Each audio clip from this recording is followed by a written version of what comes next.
OK, donc bien sûr, c'est le chapitre 5. On va commencer le système digestif. Tout d'abord, bien sûr, toujours on commence par un petit aperçu sur l'anatomie de l'appareil digestif. On va tout d'abord commencer. OK. Donc, on va tout d'abord commencer, bien sûr, avec les organes réels du tube digestif, qui sont donc la bouche. Ensuite, on a le pharynx. Ensuite, on a l'œsophage. On continue avec l'estomac. Après l'estomac, on a l'intestin grêle. Puis vient le gros intestin et on termine avec l'anus. Ce sont les organes, مثل ما قلنا les organes de l'appareil digestif, mais on a aussi des organes qui sont des organes annexes, qui sont bien sûr les dents, avec la langue. Alors, la langue, on a aussi les glandes salivaires, le foie. Ici, on a la vésicule biliaire et ensuite, on a le pancréas. Par exemple, ce sont des glandes, on les appelle les glandes annexes. Ça veut dire qu'ils vont aider l'appareil digestif bien sûr, à digérer, à absorber dans ce cas-là les aliments. Maintenant, on continue avec les grandes fonctions de l'appareil digestif. Tout d'abord, l'appareil digestif, elle a plusieurs fonctions. Tout d'abord, c'est l'ingestion. Bien sûr, on va voir qu'est-ce que ça veut dire l'ingestion. On a ensuite la sécrétion. On a le brassage et la propulsion. Le brassage et la propulsion s'appellent aussi la motilité. On va voir aussi plusieurs fois où il y a une motilité au niveau de l'appareil digestif. On a la digestion, on a deux types de digestion. On a la digestion mécanique et la digestion chimique. Ensuite, c'est l'absorption. Et à la fin, c'est la défécation, ça veut dire élimination des matières fécales. Donc, on va un peu, si vous voulez, parler de toutes ces étapes de la digestion. Pour voir ici sur l'appareil digestif, comment se passent dans ce cas-là ces étapes-là. Comme on a déjà dit, on a tout d'abord l'ingestion qui se fait par la bouche, ça veut dire c'est la prise des aliments. Ces aliments, ils vont ensuite passer vers l'estomac. Dans ce cas-là, c'est ce qu'on appelle la motilité ou bien la propulsion. Lorsqu'ils arrivent donc dans l'estomac, on a dans l'estomac la digestion. Donc, c'est au niveau de l'estomac que commence déjà la digestion et on a aussi le brassage des aliments. Dans l'intestin grêle, on continue la digestion mécanique et la digestion chimique. On a aussi dans l'intestin grêle l'absorption et la sécrétion. Ça veut dire la sécrétion des enzymes et aussi des minéraux et aussi de l'eau. On a ensuite à la fin, lorsqu'il y a l'absorption de toutes les matières utiles pour l'organisme, on a toutes les matières qui ne sont plus utiles, qui ne sont pas digérées. Comme vous savez, ils vont être propulsés vers le rectum. Et ici, dans le rectum, à la fin, au niveau de l'anus, il y aura la défécation. Donc, on commence de nouveau. On va parler de toutes ces étapes-là. Ingestion, c'est l'entrée de la nourriture dans le tube digestif. Comme on a déjà dit, l'ingestion s'effectue au niveau de la bouche. Au niveau de la bouche, on commence un peu, le brassage et la déchirure des aliments. C'est ce qu'on appelle la mastication. Donc, au niveau de la bouche, c'est la digestion mécanique qui commence donc au niveau de la bouche. Ensuite, les aliments, comme vous remarquez ici, ils seront propulsés vers l'estomac par l'œsophage. Et cette propulsion ou bien le déplacement des aliments dans le tube digestif, elle s'effectue ici, par exemple, au niveau de l'œsophage, c'est par péristaltisme. On va voir aussi ça lorsqu'on va parler de l'œsophage. C'est aussi ce qu'on appelle la motilité. Donc, par exemple, c'est la motilité aussi. On continue avec l'estomac. Donc, au niveau de l'estomac, comme on a déjà dit, on a les deux types de digestion. On a la digestion mécanique. Ça veut dire c'est ici qu'il y aura le brassage des aliments et aussi, si vous voulez, c'est là aussi, là, il y aura donc le mélange des aliments avec le suc gastrique. Donc, on a ici une digestion mécanique et une digestion chimique, parce que ça aussi, ici, ça commence la digestion des protéines. Ensuite, on continue dans l'intestin grêle. Dans l'intestin grêle, comme on a déjà dit, on aura la sécrétion. Il y a la sécrétion des enzymes. Il y a aussi la sécrétion de l'eau et aussi des ions bicarbonates, comme on va voir, qui vont neutraliser donc les aliments. Après donc la digestion chimique et la digestion mécanique, on a ensuite l'absorption. L'absorption donc des petits aliments, il y a les acides aminés, le glucose et les lipides, donc au niveau de l'intestin grêle. On continue vers le côlon, le gros intestin. Dans le gros intestin, on continue un peu encore la digestion, si vous voulez, surtout des aliments qui sont les fibres, qui ne peuvent pas être, surtout la cellulose, qui ne peut pas être dégradée par nous-mêmes. Ici, ce sont les bactéries qui vont faire une digestion partielle, ils abattent des aliments, surtout des végétaux. Et on a aussi la sécrétion des vitamines, dans ce cas-là par le gros intestin, qui seront aussi absorbées au niveau du gros intestin. Toutes les matières non digérées, ils vont ensuite seront acheminées vers l'anus où il y aura donc à la fin la défécation. Donc, ce sont les grandes étapes, comme on a déjà dit, de la digestion. Donc, on a déjà parlé de tout ça donc, dans les étapes. Maintenant, on va voir les fonctions de chaque organe avant de parler, bien sûr, de la digestion et aussi de la sécrétion et de toutes les enzymes qu'on va utiliser. Tout d'abord, on a la bouche et le pharynx. Donc, dans la bouche et le pharynx, comme on a déjà dit, il y aura la mastication. Donc, ça veut dire la déchirure des aliments, des gros fragments en des petits fragments. Et bien sûr, on a au niveau du pharynx le réflexe de la déglutition. Donc, lorsqu'on dit déglutition, ça veut dire lorsque les aliments ils vont passer de la bouche vers l'œsophage. En arabe, ça veut dire le bala, yani bas nabla, ok? Maintenant, on a les glandes annexes, les glandes salivaires. Les glandes salivaires, ils vont sécréter l'eau et le sel, le mucus et l'amylase. L'eau et le sel, il va hydrater les aliments. Le mucus, il va lubrifier les aliments. Et l'amylase, elle va commencer donc la digestion des polysaccharides. Vous allez remarquer que dans toutes les étapes ou bien toutes les parties de l'appareil digestif, il y aura la sécrétion du mucus pour lubrifier les aliments.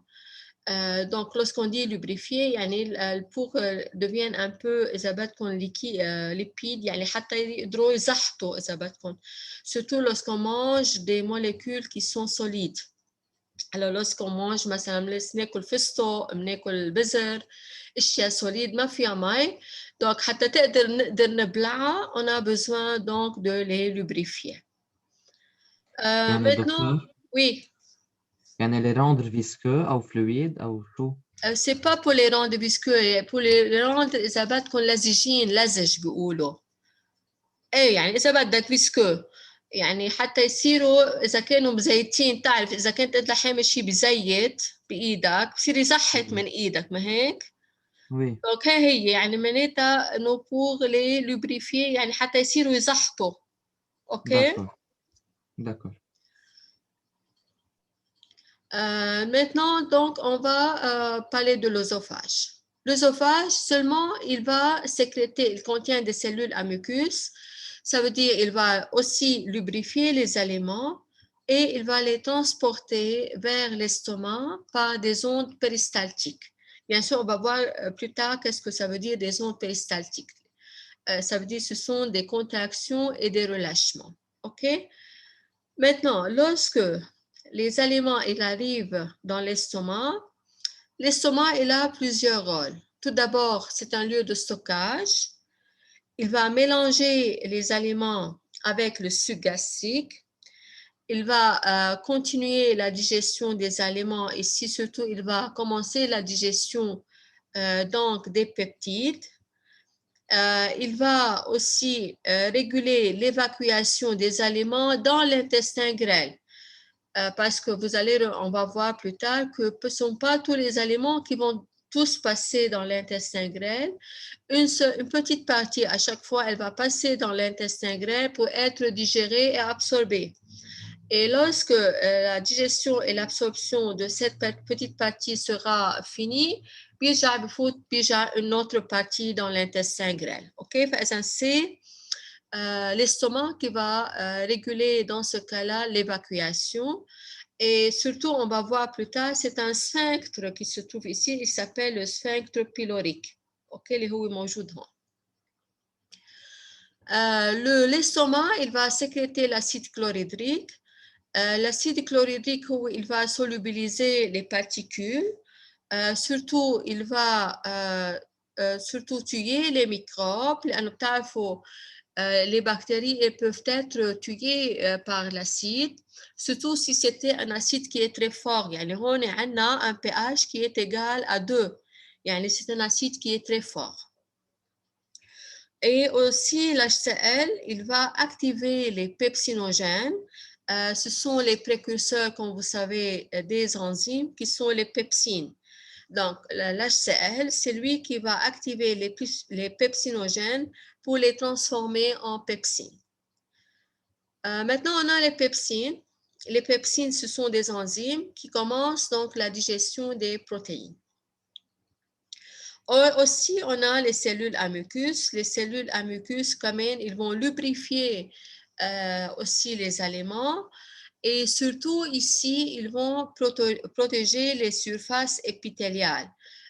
De quoi ils vont les protéger? De l'acidité. Le pH il est très acide, il y a un pH égal à 2. Cette acidité, elle peut donc tuer les cellules épithéliales, elle peut faire une irritation des surfaces épithéliales. Donc, le mucus ici, il est légèrement alcalin et il va donc protéger ces surfaces épithéliales. Maintenant, on passe à la glande annexe qui est le pancréas.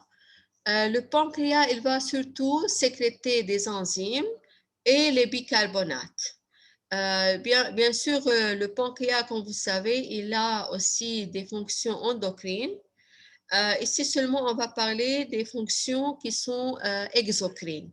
Par exemple, les fonctions exocrines, ça veut dire c'est la sécrétion des enzymes et des bicarbonates.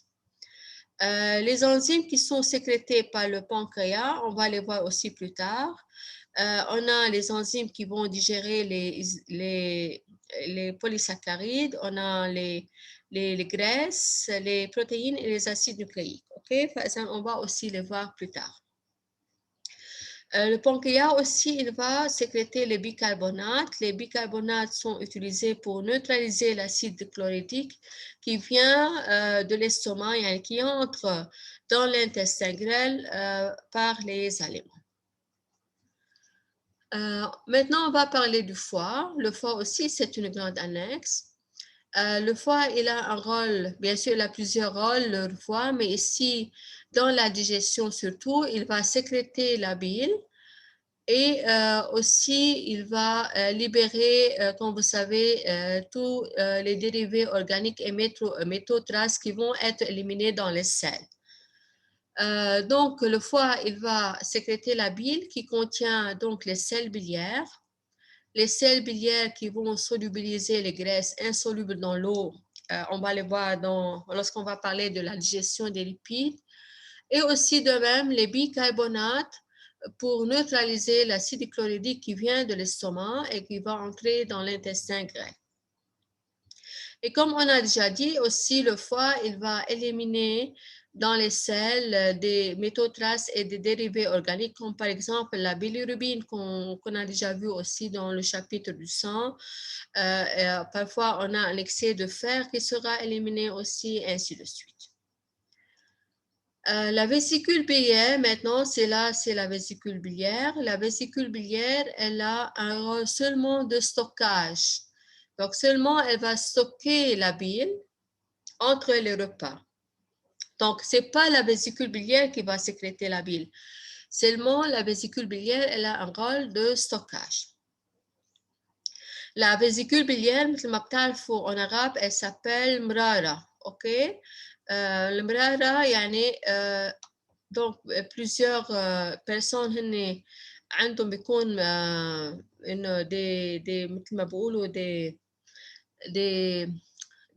شو يسمون يعني دي مثل شو بيقولوا بحث. اوكي بيكون عندهم بحث بالمرارة بيشيلوها للمرارة. اوكي donc elle n'a pas un rôle très important مثل ما شايفين parce que c'est un lieu de stockage et la concentration de la bile.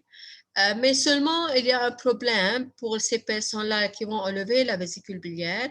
Ils ne peuvent pas manger beaucoup de choses lipidiques. يعني مثلا بطاطا مقلية كشي مقالي هودي c'est un peu dangereux pour eux.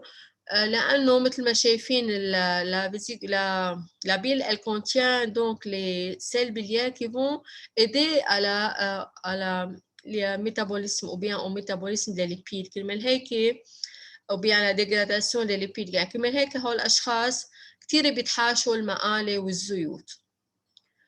Maintenant pour l'intestin grêle. L'intestin grêle, il a un rôle très important لأنه هو c'est le lieu de la digestion mécanique et chimique, lieu de l'absorption aussi de la plupart des substances et aussi c'est le lieu de la sécrétion des enzymes يعني, qui viennent du foie et aussi c'est pas des enzymes qui viennent du foie du pancréas mais la bile et le bicarbonate qui vient du foie dans ce cas-là. Et même aussi l'intestin grêle lui-même, oui, il peut sécréter des enzymes. On va les voir plus tard, comme par exemple la maltase. La maltase, elle sera sécrétée, la maltase, elle sera aussi sécrétée par les cellules épithéliales de l'intestin grêle qui vont aider aussi à la digestion des glucoses, des sucres, des polysaccharides. L'intestin grêle, il va aussi sécréter l'eau et le sel. Oui, il va sécréter l'eau لأنه أوقات كتير نحن lorsqu'on mange des aliments, il n'y a pas beaucoup d'eau dans ces aliments-là, donc c'est l'intestin grêle qui va sécréter de nouveau aussi l'eau pour maintenir la fluidité du contenu intestinal. Mais cette eau-là, l'eau qui sera sécrétée, elle sera de nouveau absorbée. Dans le gros intestin, toute l'eau, elle sera de nouveau absorbée. Bien sûr aussi, il y a la sécrétion du mucus pour la lubrification. Maintenant, on est arrivé au gros intestin. Dans le gros intestin, c'est surtout un lieu de stockage et des concentrations des matières non digérées. هون كمان مثل ما قلنا بصير في عنا de nouveau absorption des sels et de l'eau. Comme on va voir aussi que là, il y a dans le gros intestin des bactéries qui vont aider aussi à la digestion surtout des végétaux, des choses qu'on ne peut pas digérer, et la libération des vitamines. Ici, on a aussi propulsion, dans ce cas-là, du contenu vers l'anus pour qu'il y aura la défécation. Et ce qui est aussi très important dans le gros intestin, c'est la sécrétion du mucus aussi pour la lubrification. OK, فإذا ce sont les grandes fonctions إذا بدكم des différents organes de l'appareil digestif. دكتور Oui, بس سوري أنا انقطعت عند الكهرباء بس شو يعني ملاكساج؟ malaxage, ça veut dire c'est le mélange. Ils vont les mélanger ensemble. Et pour, dans ce cas-là, les grands fragments, ils se divisent en des petits fragments. بصير داكور في عنا mélange avec un brassage, avec le suc gastrique حسب إذا نحن بالاستوماc ولا بالintestin. هيدا هو الميلانج avec les sucs pour les dégrader en des petites molécules. داكور ميرسي OK. Maintenant, on est arrivé donc à l'histologie du tube digestif. Donc, on a fini avec l'anatomie et les grandes fonctions. On va voir maintenant l'histologie un peu du tube digestif parce que cette histologie, elle est très importante pour voir où sont sécrétées les enzymes, qu'est-ce qu'il y a aussi au niveau de l'appareil digestif, ainsi de suite. Les parois du tube digestif, il est formé de 4 couches principales qu'on les appelle les tuniques. De la lumière vers l'extérieur. Par exemple, ici, c'est la lumière du tube, elle est là où c'est vide, vers l'extérieur. Tout d'abord, on a la muqueuse. Donc, ici, c'est la muqueuse. Ensuite, on a, c'est ce qu'on appelle la sous-muqueuse. Puis vient la musculeuse et à la fin, c'est la séreuse. OK? Donc, c'est la séreuse qui est formée du péritoine. On va donc parler de chaque muqueuse, de chaque partie ou bien de chaque couche, de quoi elle est formée et quel est donc son rôle principal. Je vais passer à un autre schéma, une autre image qui est donc plus explicative dans ce cas-là. Ici, on voit de nouveau, c'est la muqueuse. Ici, c'est la lumière du tube. C'est la muqueuse qui est formée de l'épithélium, aussi du tissu conjonctif. On a une petite partie formée de la musculaire. Donc, dans le tissu conjonctif et l'épithélium, on peut trouver donc des cellules endocrines. On a aussi les glandes exocrines et les cellules muqueuses, ça veut dire les cellules qui vont sécréter le mucus. Ici, on voit qu'on a des glandes exocrines qui vont sécréter donc l'eau, le sel, les bicarbonates, si on a besoin aussi.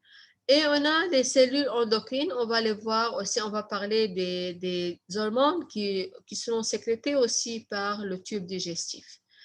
Par exemple, le rôle de la muqueuse, c'est de la sécrétion des enzymes, parfois on a des enzymes surtout dans l'intestin grêle, la sécrétion des hormones, le mucus, de l'eau et de sel. Maintenant, on passe à la sous-muqueuse. Dans la sous-muqueuse, comme vous remarquez ici, on a surtout les vaisseaux sanguins. On a aussi des vaisseaux lymphatiques et aussi dans la sous-muqueuse, on trouve le plexus nerveux sous-muqueux qu'on appelle aussi le plexus nerveux entérique. Ce plexus nerveux entérique, il est très important. Quand même, on le trouve dans le plexus, dans la musculeuse, parce que c'est ce plexus nerveux, il est aussi responsable de la régulation des fonctions digestives. Et on va aussi parler de ce plexus en détail lorsqu'on va parler de la régulation nerveuse et aussi la régulation hormonale. Donc, bien sûr, c'est au niveau de ces vaisseaux sanguins que vous voyez ici qu'il y aura l'absorption des petits, dans ce cas-là, éléments, le glucose, le galactose, le fructose, les acides aminés, ainsi de suite.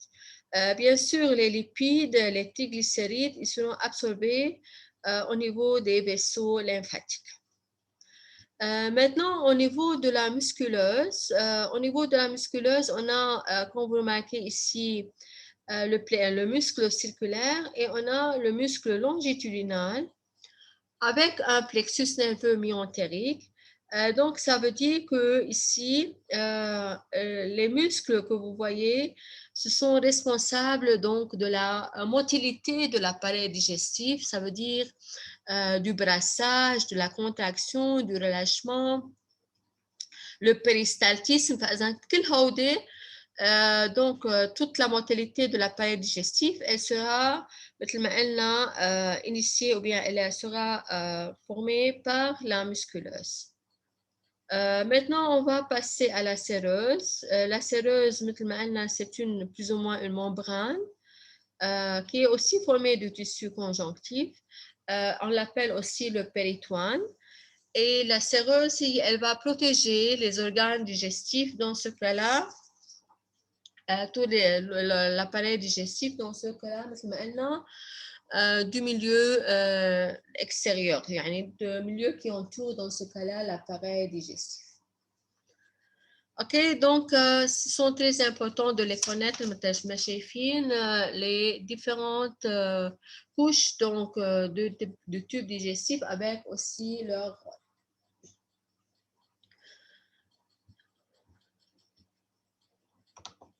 OK, maintenant on a fini, si vous voulez, avec l'anatomie et avec l'histologie. On va maintenant voir comment les aliments elles seront dans ce cas-là assimilés et absorbés au niveau de l'appareil digestif. Alors, bien sûr, tous les aliments qu'on doit manger, elles doivent être transformés, bien sûr, sauf l'eau, les minéraux et bien sûr les vitamines qui sont hydrosolubles. Par exemple, elles doivent être transformées. Ça veut dire que les polysaccharides, ils vont être transformés en monosaccharides. Donc, il faut faire attention. Ce n'est pas monoglycéride. Et par exemple, c'est monosaccharide. OK? Les protéines, elles doivent être transformées en acides aminés. Et les triglycérides, elles doivent être transformées en glycérol et acides gras. On continue avec les glucides. Les glucides, donc, comme on a déjà vu avant, les glucides, ils commencent déjà leur digestion dans la bouche.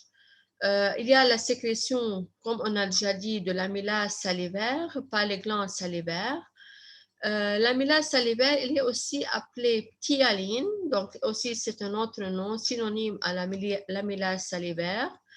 Elle va bien sûr agir à un pH neutre ou bien il est faiblement alcalin.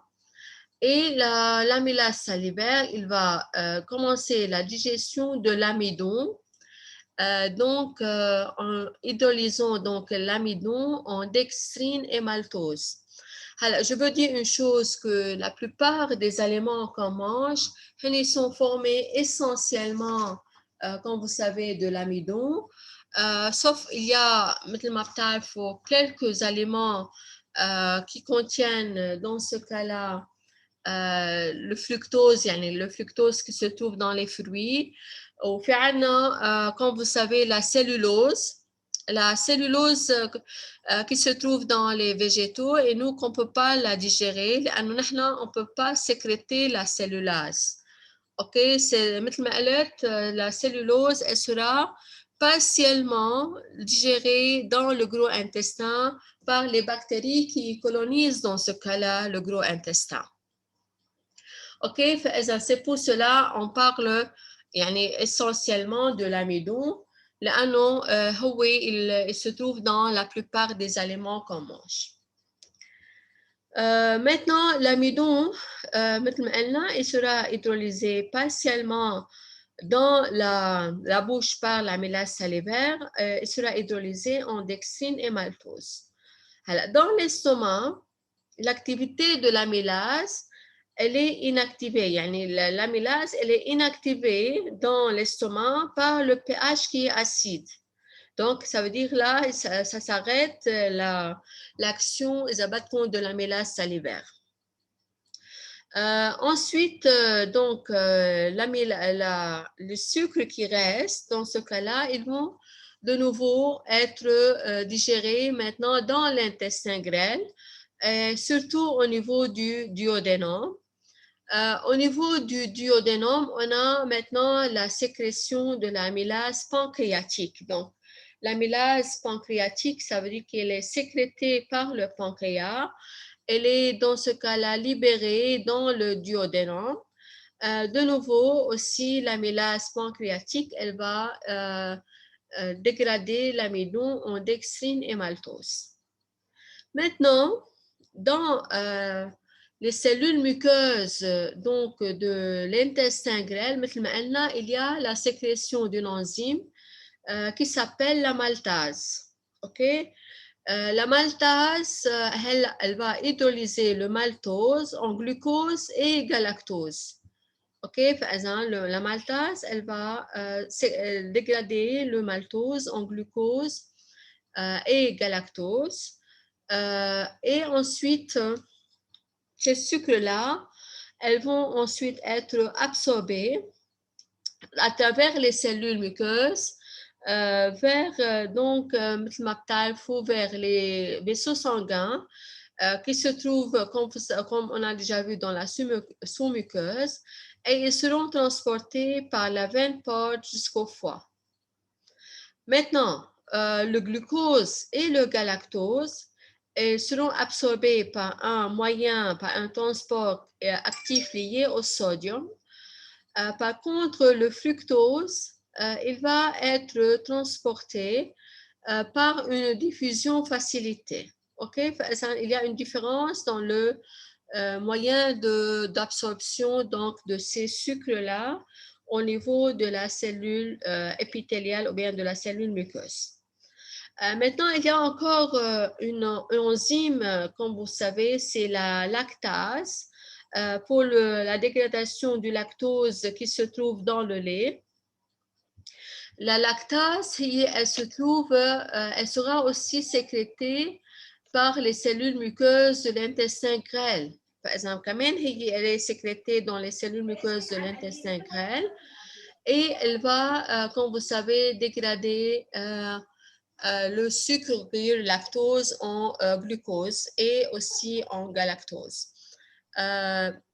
Ici, dans ce cas-là, parfois, il y a des gens qui ne peuvent pas sécréter la lactase. Ils ont donc bien sûr un déficit en enzyme qui est la lactase. C'est comme vous savez, comme un caractère génétique dans ce cas-là. Ces gens-là, ils ne peuvent pas donc absorber et dégrader le lactose. Ça veut dire qu'ils ne peuvent pas consommer dans ce cas-là le lait. OK, on a parlé donc surtout des glucides. دكتور Oui, بس سؤال oui. بالأول on a parlé إنه الأميدون elle est dégradée dans la bouche. On فينا commence بعدين la dégradation de on commence Oui. on commence la dégradation de l'amidon dans la bouche, mais n'est pas complètement يعني مش كل الاليمون اللي حناكله رح يكون déjà خلص déjà dégradation تبعوله dans la bouche. OK, ça va Oui. continuer dans l'intestin grêle. Oui, docteur. بس أنا Oui. قصدي on a aussi parlé que la cellulose elle est dégradée dans le gros intestin d'une façon partielle. بس كمان حكيت شيء عن le fructose بالأول. بس شو هو؟ OK, le fructose n'est pas, c'est un sucre simple. Le fructose, il se trouve donc dans les fruits. Et lorsqu'on mange des fruits, le fructose. Le fructose, c'est un sucre simple, il n'a pas besoin d'être dégradé. OK, il y a le fructase. OK, c'est un sucre simple. Le fructose, il va passer dans l'intestin grêle et il sera absorbé directement. Ce n'est pas un sucre composé. OK? D'accord, merci. OK. Donc, Faizan, Haïda, c'était pour les glucides. Maintenant, on va continuer avec les protéines. Je vais continuer avec les protéines lorsque, après la petite pause, une minute, les protéines. C'est pour cela je vais m'arrêter là et je continue après donc 5 minutes. OK? Yeah. Merci, docteur.